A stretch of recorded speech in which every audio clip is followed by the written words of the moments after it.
में राहुल जी, बहुत स्वागत है आपका। और जो भी हमारे रेगुलर व्यूअर्स हैं आवाज़ के और टीवी 18 के, वो तो आपको सबको पहचानते होंगे, लेकिन हमारे बाज़ार के लिए आपकी आज डेब्यू है, तो बहुत शुक्रिया हमारे साथ जुड़ने के लिए। तो और पहला क्वेश्चन वही रहेगा राहुल जी कि अभी मार्केट को कैसे समझे, क्योंकि बहुत सारी अनसर्टेनिटी अभी सर्टेनिटी की तरफ आगे बढ़ गई है, लेकिन मार्केट की जो मूवमेंट है ऊपर आता है, लगता है कि अभी ऊपर जाएगा और फिसल जाता है। थर्ड क्वार्टर के नंबर्स भी अच्छे रहे हैं, तो भी उससे भी थोड़ा पुश नहीं मिला है। कैसे देखना चाहिए आगे के ट्रेंड को, कैसे समझना चाहिए? गुड आफ्टरनून, थैंक यू मुझे शो पे आमंत्रित करने के लिए। और पहले तो आपको और आपकी टीम और आपकी दर्शकों को अपॉलॉजीज देना चाहूंगा कि मैं गुजराती में नहीं बोल सकता, तो हिंदी में प्लीज मुझे टॉलरेट कर लीजिएगा। लेकिन आई थिंक जिस तरह की आप बात कर रहे हैं, आपने बहुत सही कहा कि बाजार जो है एक तरफ से अर्निंग्स ग्रोथ को ही ट्रैक करेगा।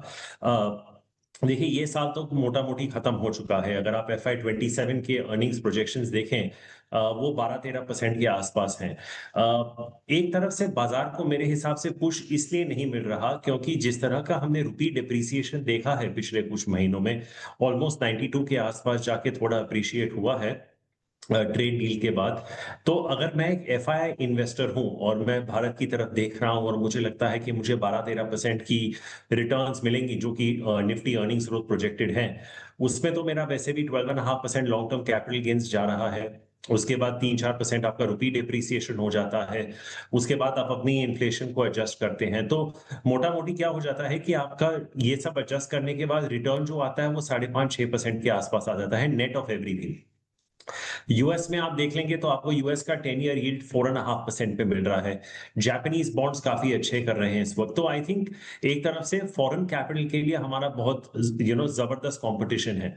दूसरा, अगर हम भारत में ही देखें तो आप देख लीजिए जिस तरह का उछाल गोल्ड और सिल्वर में आया है पिछले एक साल में। ऑफ कोर्स थोड़ा एक ऑफ लेट पुल बैक आया है, लेकिन जिस तरह के पैसे बने हैं, काफी हद तक थोड़ा बहुत इक्विटी से पैसा निकल के वहां पे भी गया है। तो अगर आप देखें कुछ एफडीज आपको अभी 7% पे ऑफर हो रहे हैं। अगर आपका टैक्स रेट 20% है तो पोस्ट टैक्स आपको उसमें भी 5.5% मिल रहा है। तो आप बोल रहे हैं कि 6-7-8% के लिए मैं मार्केट क्यों खेलूं पोस्ट इन्फ्लेशन एंड एलटीसीजी? तो I think that is the problem. I think market आपको तभी एक उछाल देगा जहां पे उनको कंफर्ट होगा कि अर्निंग्स ग्रोथ 16-18-20% हो सकते हैं। और मुझे लगता है कि वो शायद एक FY28 की स्टोरी होगी एज अपोज टू FY27। तो इन शॉर्ट मैं यही कहूंगा कि इस साल मुझे लगता है कि निफ्टी करीबन 24,500 से लेकर 27,500 के रेंज में ज्यादातर यहाँ रहने की संभावना है। तो 24,500 से 27,500 के बीच में ऑसिलेट हो सकता है ईयर 27 में। लेकिन राहुल जी, हाँ, FY26 में भी हम बोल रहे थे कि अच्छा चलो अभी मार्केट ऐसा है, नेक्स्ट ईयर अच्छा होगा, और जो इन्वेस्टर को अभी जो आदत सी बन गई है कि अच्छे रिटर्न्स कमाने हैं, वो मार्केट नहीं दे पाया है। आप कह रहे हैं और एक साल मे बी एक हमको थोड़ा पेशेंस रखना पड़ेगा। और जैसे 5.5-6% जो मार्केट से छूटता है कि डेट अभी कहाँ से भी पैसे नहीं बन रहे हैं, तो इन्वेस्टर अभी थोड़े वो ये अनसर्टेनिटी से थोड़े आई थिंक परेशान हो रहे हैं। लेकिन DIIs और रिटेल इन्वेस्टर्स हैं कि अभी भी इक्विटी मार्केट में डाल रहे हैं क्योंकि दूसरा कोई ऑप्शन नहीं है। और गोल्ड सिल्वर हम जानते हैं कि बहुत वॉलेटाइल है। लेकिन आगे जाके ये मेटल की स्टोरी अभी आप कैसे देख रहे हैं, क्योंकि अभी जो जियोपॉलिटिकल टेंशन्स है वो भी थोड़े कम होते हुए दिख रहे हैं। तो अभी मेटल में क्या आप व्यू रख के आगे चलेंगे? क्या वो इक्विटी और डेट को सब्स्टिट्यूट कर पाएगा, उससे ज़्यादा रिटर्न दे पाएगा? देखिए, अगर आप 5, 10, 15, 25, 30 इयर्स का एक होराइजन भी लेके चले हैं तो gold has not very severely under performed equities over a long period of time. I think हो सकता है कि कुछ साल में अंडर परफॉर्मेंस, पर अगर आप CAGR देखें तो gold and equities by and large tend to move hand in hand.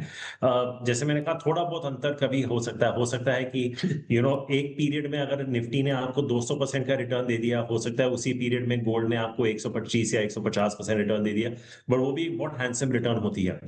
अगर आप सिल्वर की बात करें तो सिल्वर के बहुत सारे इंडस्ट्रियल यूजेस भी हैं। जैसे अगर हम ईवीज की बात कर रहे हैं, एआई की बात कर रहे हैं, क्लाउड कंप्यूटिंग की बात कर रहे हैं, रोबोटिक्स की बात कर रहे हैं, तो इसमें बहुत सारे इंडस्ट्रियल यूजेस भी होते हैं।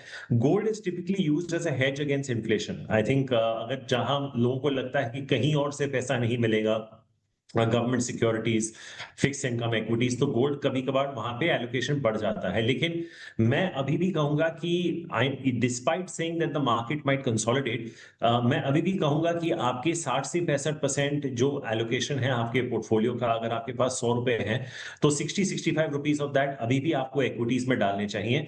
आप जो उसमें से करीबन मेरे को लगता है 15-20 रुपए आप गोल्ड एंड सिल्वर में अभी भी डाल सकते हैं। I am still relatively, you could say I'm cautiously optimistic, but I'm not bearish on gold and silver.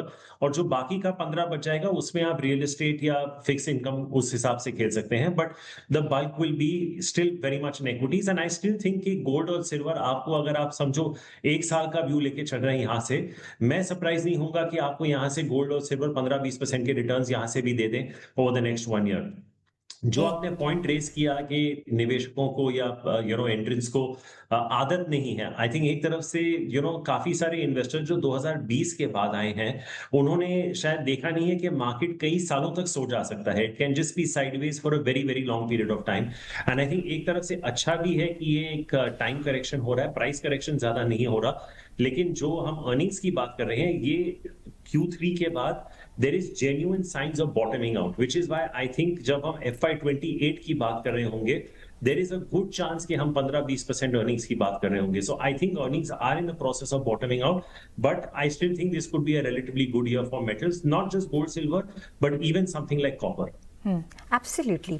और जैसे आपने कहा कि यस अभी नेक्स्ट ईयर अच्छा हो सकता है, मीन्स FY हम जो 27 की बात कर रहे हैं, जैसे जैसे मैं देख रही हूँ कि अभी जो इक्विटीज़ जो पार्टिसिपेशन है आगे बढ़ेगा ही, क्योंकि वो एक अच्छा ऑप्शन है आपका कैपिटल अप्रिसिएशन देखने के लिए। लेकिन फ्यूचरिस्टिक एरियाज़ अगर हम देखें, जैसे कि इतना सारा अभी काम हो रहा है और एक ट्रांजिशन देख रहे हैं, आईटी में देखिए, पावर में देखिए, डेटा सेंटर्स आ रहे हैं। सो एक पूरा एक अपना पोर्टफोलियो मिक्सचर अभी हमें ऐसे भी रखना पड़ेगा कि हम फ्यूचर को देख के करें। और अभी हमारे पास, जैसे आपने कहा, कि समय है क्योंकि हम निवेश कर सकेंगे। आपके लिए कौन से फेवरेट एरियाज़ रहेंगे जहां आप नज़र रख रहे हैं निवेश करने के लिए, जहां अच्छे से रिटर्न मिल सके जब भी मार्केट आगे बढ़े? देखिए, सबसे पहले तो अगर हम जो रिसेंटली कंक्लूडेड बजट की बात करें, आई थिंक अगर आप देखें तो डिफेंस स्पेंडिंग अभी भी काफी हद तक स्ट्रांग है। लास्ट ईयर ऑलमोस्ट 55% का ग्रोथ था, if I am not mistaken, और उस पर भी वित्त मंत्री प्रोजेक्ट कर थे सॉरी उस पे भी वित्त मंत्री प्रोजेक्ट कर रहे थे कि इस साल 15-20% का ग्रोथ आएगा। तो I think defence is one sector जहां पे मुझे अभी भी रुचि काफी हद तक रहेगी। एंड वैल्यूएशंस काफी हद तक रीजनेबल हो गए हैं, मैं नहीं कहूंगा सस्ते हैं, पर रीजनेबल हो गए।